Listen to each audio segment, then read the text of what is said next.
So, this is regarding the determination of molecular mass of polymer. Last lecture में मैंने आपको molecular mass के बारे में बताया था कि जो पॉलीमर का मॉलिक्यूलर मास है ये निकालना आसान नहीं होता है because of the big molecule in this polymer. इसमें हम एवरेज का सहारा लेते हैं और एवरेज हम दो तरीके से निकालते हैं।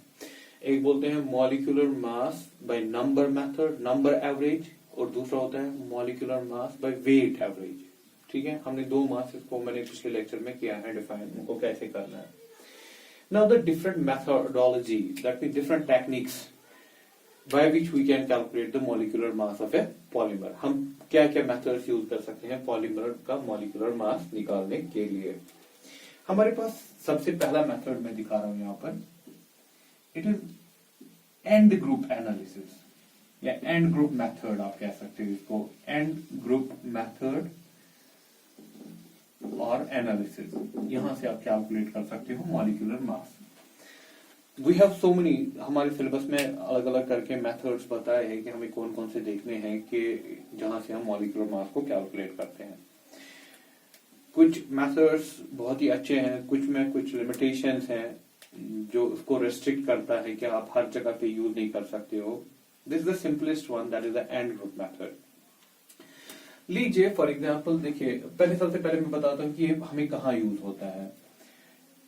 इन पॉलीमर्स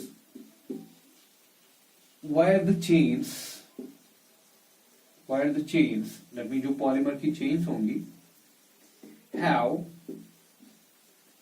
उनमें COOH that is carboxylic acid OH groups होंगे, या COOH एंड NH2 ग्रुप्स होंगे, या एक्सेट्रा और भी फंक्शनल ग्रुप्स हो सकते हैं। लेकिन फंक्शनैलिटी होनी चाहिए। इस फंक्शनैलिटी का क्या करना है, देखिए वी टेक, मैं एक मोनोमर ले रहा हूं जिसमें मैंने R लिया, R कुछ भी हो सकता है, और यहां से हम ले रहे हैं COOH, और यहां से दूसरा फंक्शनैलिटी है इसका NH2। इसको जैसे मोनोमर, अभी एक पॉलीमर चेन नहीं है, एक मोनोमर है खाली, we will treat it with another monomer, ये भी यही है, इसको हम ऐसे दिखा रहे हैं, और ऐसे ही मैं तीसरा मोनोमर डाल रहा हूं।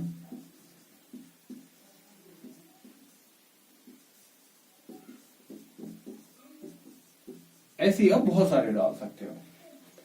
इसमें रिएक्शन हो रही है, जब रिएक्शन हो रही है यहां पर ये OH इस H के साथ कंडेंस होकर वाटर यहां निकल रहा है, ऐसे ही यहां भी, ऐसे भी जितने भी होंगे वैसे वहां होगा। So finally what you get, आपको मिल रहा है एक चेन।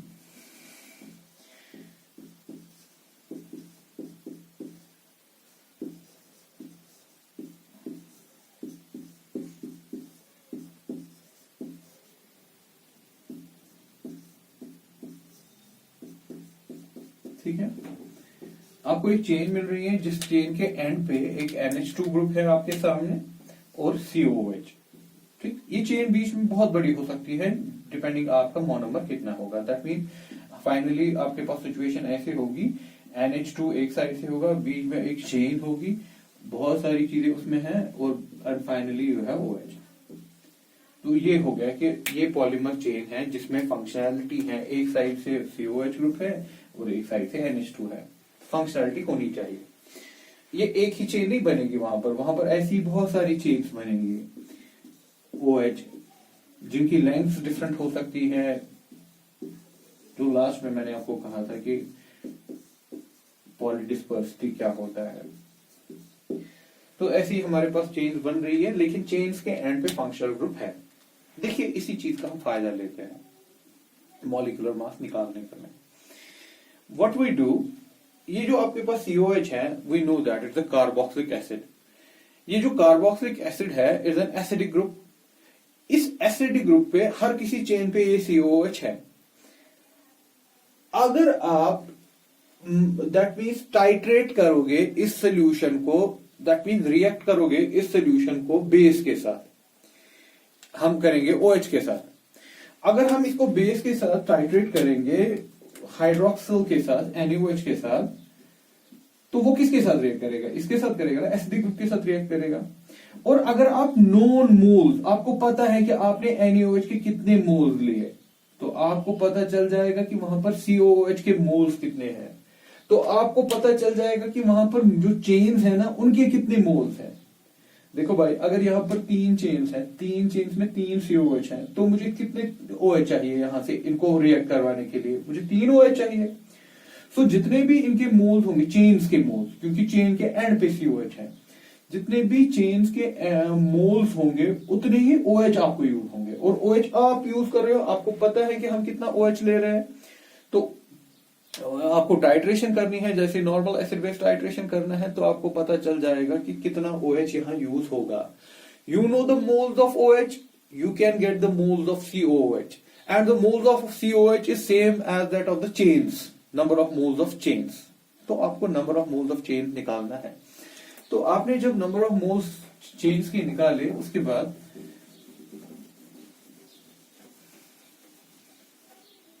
हमने फंक्शनल कैसे मालूम किया? बाय टाइट्रेटिंग, टाइट्रेटिंग मतलब रिएक्टिंग, बाय टाइट्रेशन, टाइट्रेशन से हमने मालूम किया, बाय टाइट्रेशन। और पीएच मीट्री ये भी आप यूज कर सकते हो, क्योंकि एसिडिक ग्रुप है तो वहां पर आपको पता चल जाएगा कि इसका पीएच वेच कितना है। या कोई spectroscopic technique, spectroscopic technique for determination of, क्या मालूम किया आपने? Number of functional groups, number of moles of functional groups that is equivalent to the number of polymer moles of polymers, number of moles of polymer chains। ठीक है बेटा, वो number of moles of polymer chains के बराबर होगा। ये आपने निकाला ऐसे टाइट्रेशन से। उसके बाद अब मॉलिक्यूलर मास को कैसे आप कैलकुलेट करोगे? देखिए आपको क्या करना है, आपने किया ना रिएक्शन, आपने निकाला, आपने इसको टाइट्रेट किया। जैसे मेरे पास यहाँ पर एसिडिक ग्रुप है, आपने इसको बेस के साथ टाइट्रेट किया, आपको पता चल गया कि एसिडिक ग्रुप्स कितने हैं, COH कितने हैं। जितने COH ग्रुप्स होंगे उतने ही उसके चेन्स के मोल्स होंगे। तो फाइनली हम निकाल क्या रहे हैं? Number of moles of polymer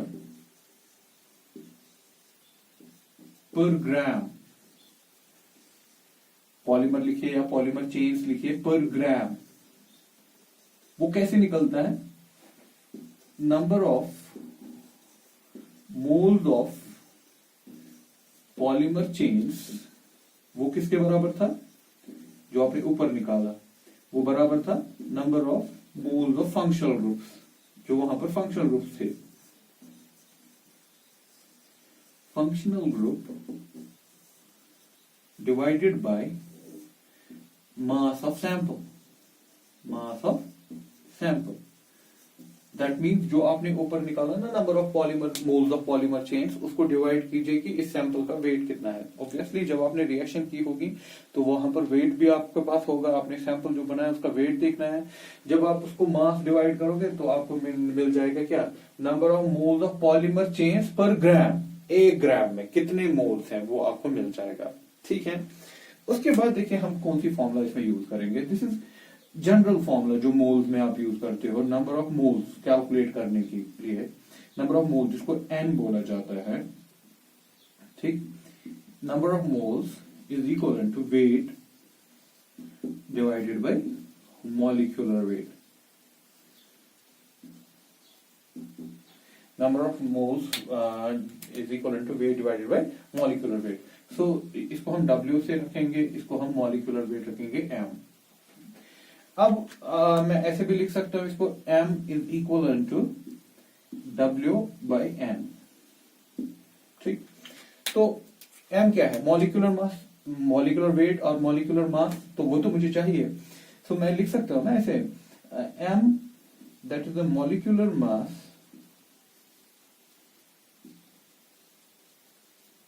M is equal to weight. अब वेट आपने ये जो मोल्स निकाले वो किसके हिसाब से निकाले, 1 ग्राम के हिसाब से निकाले ना, क्योंकि आप पर ग्राम कर रहे हो ना। तो आपका वेट कितना, आप जो ये कैलकुलेशन कर रहे हो आप किस हिसाब से कर रहे हो, आप 1 ग्राम के हिसाब से कर रहे हो, क्योंकि आपने निकाला ही, पहले आपने देखा कि टोटल मोल्स पॉलीमर चेन्स के कितने हैं, लेकिन उसको मास ऑफ सैंपल डिवाइड किया ना, आपने वेट डिवाइड किया ना। वेट डिवाइड करने का मतलब ही था कि आप देखना चाहते हो moles per gram. That mean आप वेट को यहां पर बनाना चाहते हो, कितना देखना चाहते हो, 1 ग्राम के हिसाब से। तो यहां पर W बन गया 1, वाई 1, क्योंकि आपने यहां कैलकुलेट किया इट विद रेस्पेक्ट टू 1 ग्राम। तो 1 divided by n, what n is, n is number of moles of polymer chains पर ग्राम, number of moles of polymer chains per gram। ठीक है, तो ये तो मेरे पास है, ये तो मैंने पहले ही कैलकुलेट करके रखा था, number of moles of polymer chains पर ग्राम। तो मैंने यहाँ मॉलिक्यूलर मास निकाला। लेकिन फिर देखिए आप ये नंबर के हिसाब से आपने देखा चेन्स में कितनी चेन्स में COH ग्रुप्स हैं, दैट मीन आप चेन्स का नंबर गिन रहे थे। So this goes molecular mass by number method, number average. That mean ये जो मॉलिक्यूलर मास आपको मिला यहाँ से, ये कौन सा वाला मॉलिक्यूलर मास मिला, ये आपको नंबर मेथड वाला मॉलिक्यूलर मास मिला, जिसको हम बोलते हैं number average molecular mass. So this is a method how to calculate this end group method को हम कैसे यूज करते हैं। हाँ, इसकी कुछ लिमिटेशन है, लिमिटेशंस को नोट कीजिए, आपके नोट्स में भी मैंने रखा है। लिमिटेशंस इसकी है, अगर इम्प्योरिटी होगी तो ऑब्वियसली वेट में प्रॉब्लम करेगा। तक आपने रिएक्शन की लेकिन उसमें कुछ इम्प्योरिटी भी है, तो आपका मास, आप तो सैंपल का मास ले रहे हो ना, तो इम्प्योरिटी का भी वेट उसमें आएगा। तो इम्प्योरिटी नहीं होनी चाहिए इस मेथड में, अगर इम्प्योरिटी आ गया तो आपकी कैलकुलेशन गड़बड़ हो जाएगी। हाई मॉलिक्यूलर मासेस के लिए ये मेथड देखा गया है, दैट मीन जिनका 20,000 एबो मॉलिक्यूलर मास होता है उनके लिए भी ये मेथड अप्लाई नहीं होता है। तो these are the limitations with this method, that you have to take very pure sample, and second thing, for high molecular masses this method shows some errors, इस method में error आ जाते हैं। Now this is the first method, very simple one। चलिए देखिए दूसरा method हम देखते हैं। जनरल में बेसिक लैब्स में ये यूज किया जाता है और ये आपकी लैब में भी करना है, तो इस मेथड को ठीक से देखिएगा। That is second one, viscometry. ये आपके लैब के सिलेबस में भी रखा गया है, तो ठीक से देखिएगा इसको, विस्कोमेट्री का कैसे करना है आपको, विस्कोमेट्री मेथड या विस्कोमेट्रिक मेथड। इस मेथड में आपका सबसे पहले इंस्ट्रूमेंट जो लगता है दैट इज विस्कोमीटर। विस्कोमीटर हमारे पास बहुत सारे तरीके के हैं, अब मैं आपको सिंपल सा एक विस्कोमीटर दिखाता हूं, that is known as Ostwald's viscometer. देखिए ये ऑसवाल्ड्स विस्कोमीटर क्या होता है।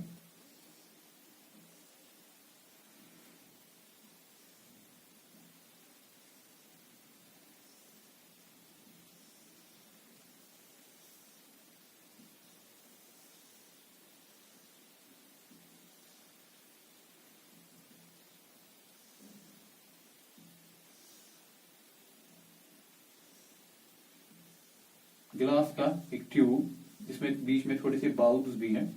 This is Ostwald's viscometer. और भी टाइप्स ऑफ विस्कोमीटर हैं, आप वो भी ले सकते हो, लेकिन प्रोसीजर प्रिंसिपल सेम है। ऑसवाल्ड्स विस्कोमीटर, देखिए इस ऑसवाल्ड्स, इसे गिलास ट्यूब, बीच में कुछ बल्ब्स टाइप होते हैं। और हाँ, एक बहुत ही इंपॉर्टेंट चीज इसमें जो होती है बीच में, यहाँ पर जो मैं ग्रीन से दिखा रहा हूँ, यहाँ इसमें कैपिलरी होती है, छोटी सी कैपिलरी होती है।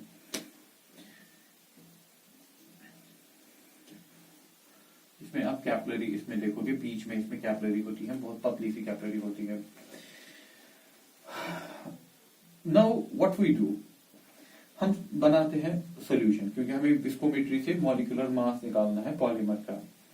हम इसमें, अगर आपको viscosity, obviously this is a viscometer, viscometer में क्या मिलेगा, विस्कोसिटी मिलेगी। जिस लिक्विड की आपको विस्कोसिटी निकालनी होती है, आप इसको यहां से डालते हो, ठीक, वो चढ़ जाता है। लीजिए हमने 10 ml डाले यहाँ से, ठीक है ना, 10 ml लिक्विड के डाल दिए हमने यहाँ से, वो ये है लिक्विड आपका, जिसकी आपको विस्कोसिटी निकालनी है। कैसे निकालते हैं वो देख लीजिए। ये मैंने 10 ml डाल दिया इसमें।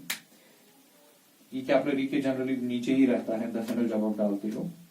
फिर उसके बाद यहां पर मार्क होता है विस्कोमीटर में। लीजिए मैं इन दो मार्क्स को दिखा रहा हूं, ए बी। यहां पर मार्क निशान लगा होता है वहां पर विस्कोमीटर में। उसके बाद आपको क्या करना है, यहां से डाला ना 10 ml, वो चढ़ गए यहां तक। उसके बाद आप सक कीजिए, यहां से हम सक करेंगे इसको।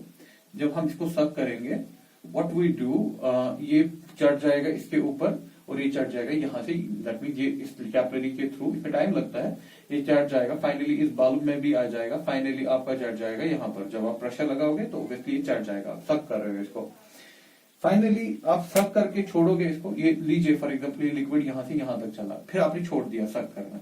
अभी वापस गिरेगा ना, ड्यू टू ग्रेविटी ये वापस गिर जाएगा। जब भी वापस गिरेगा तो इस मार्क पे आ जाएगा। यहां मार्क से टू दिस मार्क आपको टाइम नोट करना है। दैट मीन इसको यहां ए से बी तक गिरने में इसको कितना टाइम लगा वो आपको नोट करना है।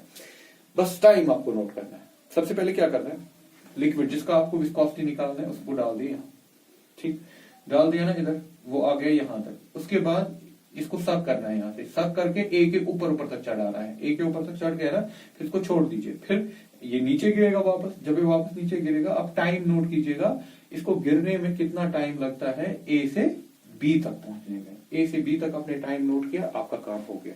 इस तरीके से हम विस्कोसिटी मेजर करते हैं। देखिए अब आपको करना क्या है, यहां पर आपको पहले एक बीकर लेना है जिसमें खाली सॉल्वेंट होगा, ठीक।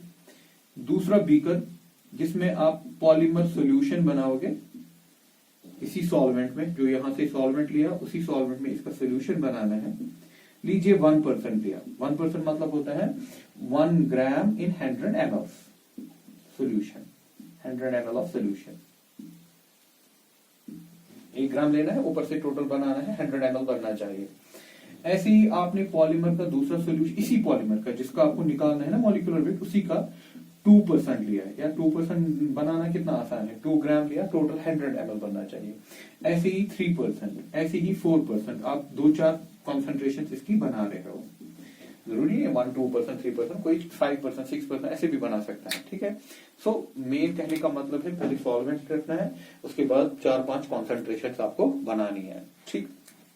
उसके बाद क्या करोगे, पहले सॉल्वेंट डालोगे 10 ml, सब किया, उसमें देखा सॉल्वेंट में कितना टाइम लगा, तो किया सॉल्वेंट का time note.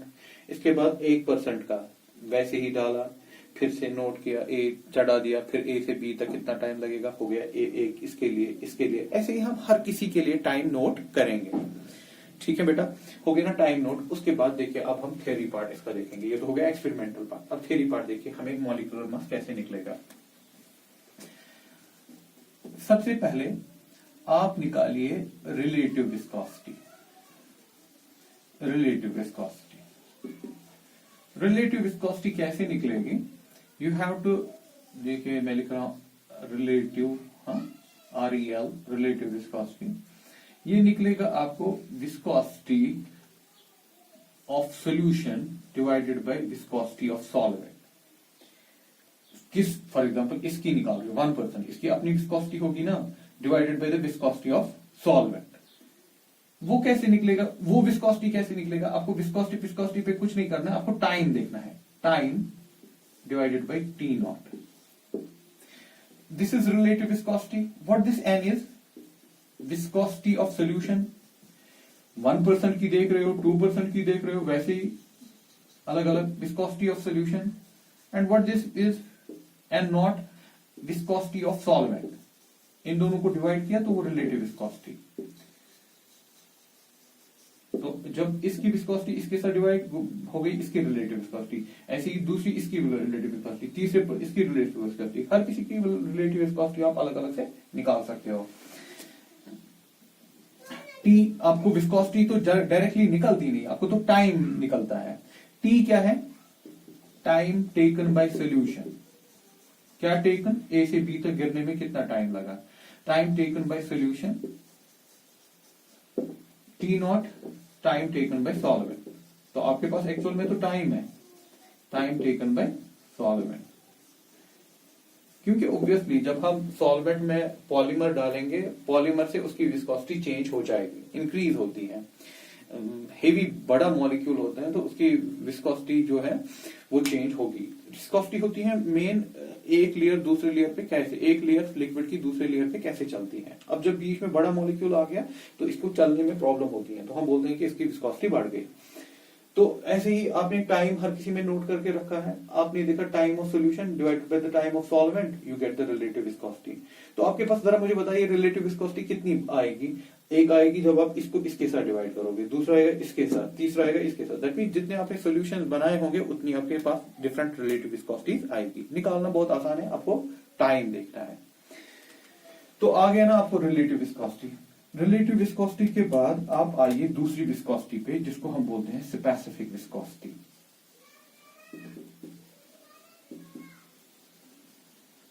Specific viscosity, specific viscosity कैसे निकालना है, इसके लिए आपके पास you have to do specific n minus n naught divided by n naught, ये होता है, इसे हम डिफाइन करते हैं स्पेसिफिक। दैट मीन सॉल्यूशन की विस्कोसिटी माइनस सॉल्वेंट की viscosity divided by the solvent. इसको मैं ऐसे भी लिख सकता हूं ना, n by n naught minus 1, आप देखिए डिवाइड करके 1 ही बन जाएगा। n बाय n नॉट तो आपने पहले ही डिफाइन करके है, दैट इज रिलेटिव माइनस 1। तो रिलेटिव विस्कोसिटी तो आपने हर किसी की निकाली है, माइनस 1 कीजिए तो आपके पास बन जाएगा क्या, स्पेसिफिक विस्कोसिटी। तो इस तरीके से पहले आपने रिलेटिव विस्कोसिटी निकाली, दूसरे उसके बाद आपने उससे क्या निकाला, स्पेसिफिक विस्कोसिटी। तो हो गई दो विस्कोसिटी, इसको नोट कीजिएगा अपनी जगह पे।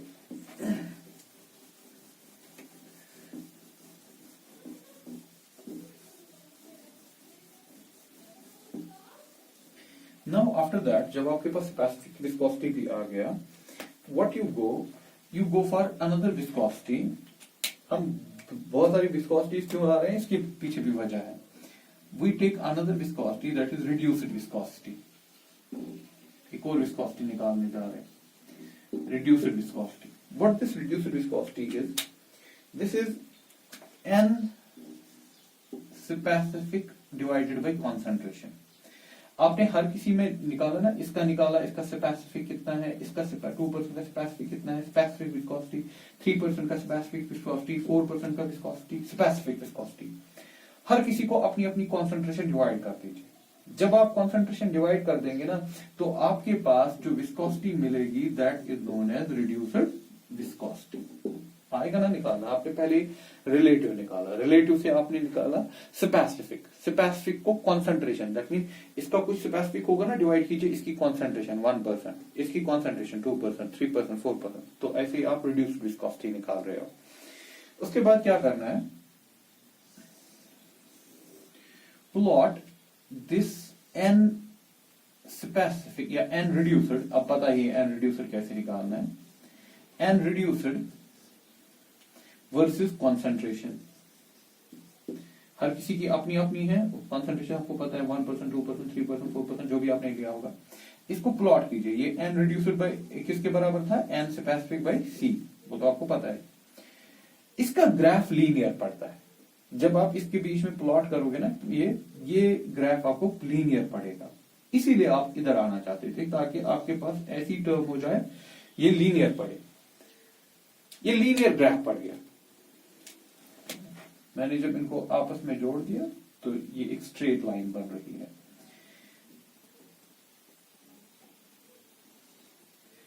ठीक है बेटा, तो ये स्ट्रेट लाइन बन रही है। आपने इसको प्लॉट करके देखा तो ये स्ट्रेट लाइन बन रही है। रिड्यूस्ड विस्कोसिटी निकालना आपने देखा कैसे हमने प्रोसीजर बनाया। रिड्यूस्ड कॉन्सेंट्रेशन तो पता ही है हर किसी का क्या क्या है, तो वहां से आपने इसका प्लॉट देखा, प्लॉट से आपने देखा कि ये स्ट्रेट लाइन बन रही है। अब जब ये स्ट्रेट लाइन बन रही है, आपको पता है स्ट्रेट लाइन के लिए एक इक्वेशन होती है y is equal to mx plus c। ठीक है, आपका यहां पर y एक्सिस पे क्या है, y एक्सिस पे आपका है ये रिड्यूस्ड विस्कोसिटी RED। m क्या होता है, स्लोप। स्लोप, ठीक, मैं लिखता हूं यहां स्लोप ही। आपका x क्या है, x है concentration. X axis concentration plus C क्या होता है, इंटरसेप्ट, ठीक है ना, इंटरसेप्ट। ये इंटरसेप्ट कैसे निकलेगा, आप इस ग्राफ को स्लोप के तो आता है, स्लोप में मुझे जाना नहीं है, मैं इंटरसेप्ट के साथ इस वक्त ज्यादा इंटरेस्टेड हूं। इंटरसेप्ट निकालना है इस ग्राफ का। जब आपको इस ग्राफ का इंटरसेप्ट निकालना है, देखिए आपको क्या करना है, इंटरसेप्ट कैसे निकलेगा इसका, आपको खुद इसको पीछे खींचना है। जब ये स्ट्रेट लाइन है ना, आपको इसको पीछे खींचना है खुद। ये यहां पर इसको कट करेगा, किया ना कट, जो यहां पर वैल्यू होगा ना इसका रिड्यूसर विस्कोसिटी का, वही इसका इंटरसेप्ट है। दैट मीन्स ऐसे दिखाते हैं, एन स्पेसिफिक बाई सी, ये था ना रिड्यूसर, इसको ही कहते हैं ना रिड्यूसर। लिमिट आपने क्या किया, पीछे गए। पीछे जाने का मतलब होता है कि आप कॉन्सेंट्रेशन जैसे कि जा रहे हो जीरो पे, यहां पर जीरो कॉन्सेंट्रेशन है ना, तो आप जैसे कि जा रहे हो लिमिट कॉन्सेंट्रेशन कर रहे हो कितनी, जीरो। तो वहां पर जो आपको विस्कोसिटी, वहां पर जो वैल्यू इसका निकलेगा, that viscosity is known as intrinsic viscosity. देखिए एक और विस्कोसिटी आपने नाम दिया, इंट्रिंसिक विस्कोसिटी। लेकिन देखने वाली बात है, इंट्रिंसिक विस्कोसिटी आपने कैसे कैलकुलेट किया, आपने reduced that mean N specific by C और कॉन्सेंट्रेशन के बीच में प्लॉट डाला, प्लॉट स्ट्रेट निकला। उस प्लॉट को आपने एक्स्ट्रा प्लॉट करके पीछे देखा, इंटरसेप्ट निकाला। जो उसका इंटरसेप्ट होगा वही कहलाता है क्या, इंट्रिंसिक विस्कोसिटी, उसी को हम कहते हैं intrinsic viscosity. So this is a very easy method. You plot a graph between reduced viscosity and concentration. You get a straight line and extrapolate it by pencil और स्केल पे है ना ये, आपने एक्स्ट्रापोलेट किया, इसको पीछे देखा, ये कहां पर इसको कट करता है, वो इसका इंटरसेप्ट हो गया। इंटरसेप्ट ही यहाँ पर क्या है, यहाँ पर इंटरसेप्ट को ही कहते हैं क्या, इंट्रिंसिक विस्कोसिटी। तो अब हम पहुंच गए एक और विस्कोसिटी पर, फोर्थ वाली है अभी तक की मेरी, इंट्रिंसिक विस्कोसिटी। आपने देखा कैसे निकालते हैं। तो इंट्रिंसिक विस्कोसिटी निकालना कोई मसला नहीं है, मैं हर किसी सोल्यूशन का, दैट मीन मैं यहाँ पर इंट्रिंसिक नहीं, मैं हम एक इंट्रिंसिक विस्कोसिटी निकलेगी, हर किसी सोल्यूशन का नहीं, क्योंकि सोल्यूशन से तो आपने प्लॉट बनाया, फिर उस प्लॉट से एक विस्कोसिटी निकली लास्ट में, जिसको हम क्या कहेंगे, इंट्रिंसिक विस्कोसिटी। वो सब एक है, बाकी तो अलग अलग थी हर किसी के लिए, लेकिन अब हमारे पास इस सॉल्यूशन के लिए, इन सब के लिए एक विस्कोसिटी बनी, that is known as intrinsic viscosity. हमारे पास एक इक्वेशन है, that is known as Mark Houwink equation.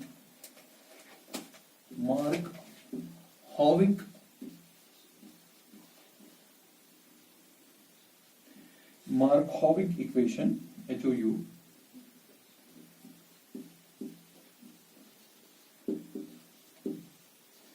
जो कहती है कि we have this intrinsic viscosity, जो मैं यहां दिखा रहा हूं, is equal to K into M raise power A।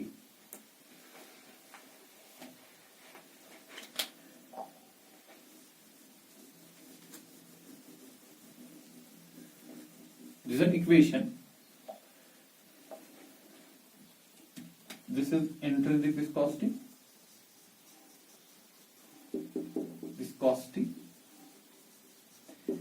M is molecular mass, जो अब मुझे जाना है, molecular mass. K and A are constants for a particular polymer. Are constants, ये पता होता है पॉलीमर के लिए कि इसका K कितना है। इसका एक और अलग मेथड है निकालने का, लेकिन निकाल सकते हैं। Are constants for a particular polymer in a solution, in a particular solution। ये पॉलीमर के लिए फिक्सड है।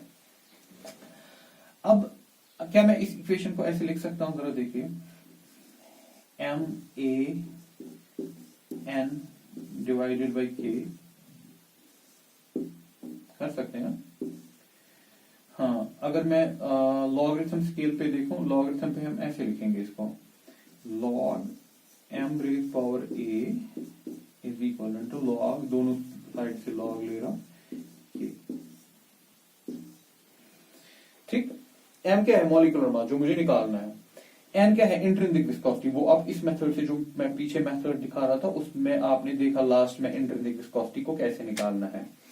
तो अभी मेरे पास इक्वेशन में जो चीजें हैं वो सारी, दैट मीन K तो कांस्टेंट है, ये मुझे पता होता है पॉलीमर का कितना है। A भी मुझे पता है, इंट्रिंसिक विस्कोसिटी कैसे निकालना है वो मैंने आपको पूरा प्रोसीजर फॉलो करवाया कि कैसे निकालना है। तो फाइनली आप इसको ऐसे करो, ये m रेज पावर a, तो इसको हम ऐसे लिख सकते हैं a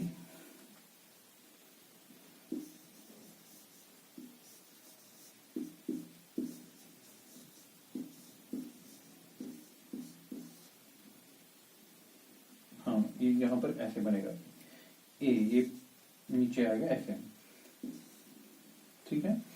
तो इस a को हम उधर भी लिख सकते हैं, log m लिख सकते हैं 1/a log n divided by k, ठीक। तो इस इक्वेशन से आप फाइनली m का वैल्यू निकाल सकते हो। फाइनली आपको लॉग को इधर करना पड़ेगा, दिस बिकम्स एंटी लॉग। तो ये फाइनल में इक्वेशन आपकी ऐसे बनेगी, m is equal to anti log 1/a log intrinsic viscosity divided by k। तो ये हो गया आपने मॉलिक्यूलर मास पॉलीमर का कैलकुलेट किया। So this is another method जिससे आप पॉलीमर का मॉलिक्यूलर मास को कैलकुलेट कर सकते हो। This is known as विस्कोमेट्री।